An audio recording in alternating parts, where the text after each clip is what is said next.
SLBC సొరంగ మార్గంలో చిక్కుకున్న 7గురి జాడపై రోజురోజుకు ఆశలు సన్నగిల్లుతున్నాయి. ప్రమాదం జరిగి 24 రోజులు గడిచినా ఇప్పటికీ 7గురి జాడ అంతుచిక్కలేదు.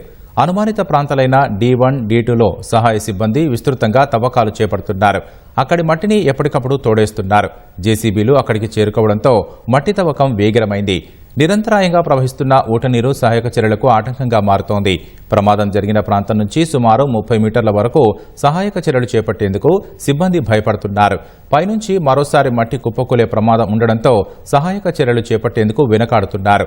అక్కడి ప్రాంతంలో మట్టిని తవ్వి తీసేందుకు తీసుకువచ్చిన రోబోలు ఇప్పటికీ రంగంలోకి దిగలేదు. 3 రోబోలను తీసుకురాగా ఒకటి మాత్రమే సొరంగంలోకి వెళ్లింది. సోమవారం మదర్ రోబోను మిగిలిన 2ంటికి అనుసంధానం చేసి రంగంలోకి దింపనున్నట్లు తెలుస్తోంది. ప్రమాదకర ప్రాంతానికి వెళ్లి విజయవంతంగా పనిచేస్తేనే సహాయక చర్యల్లో పురోగతి కనిపించేలా ఉంది. మట్టిలో అధిక శాతం టీబీఎం ఉక్కు అవశేషాలు, కేబుళ్లు అడ్డు తగులుతుండటంతో తవ్వకాలు ఆలస్యమవుతున్నాయి.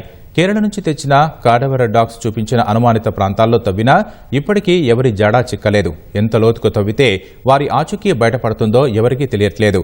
ఆశలు సన్నగిల్లుతున్న పట్టువలని విక్రమార్కుల్లా వివిధ సహాయక బృందాలు నిపుణుల సలహాలు, సాంకేతిక పరిజ్ఞానంతో ముందుకు సాగుతున్నాయి.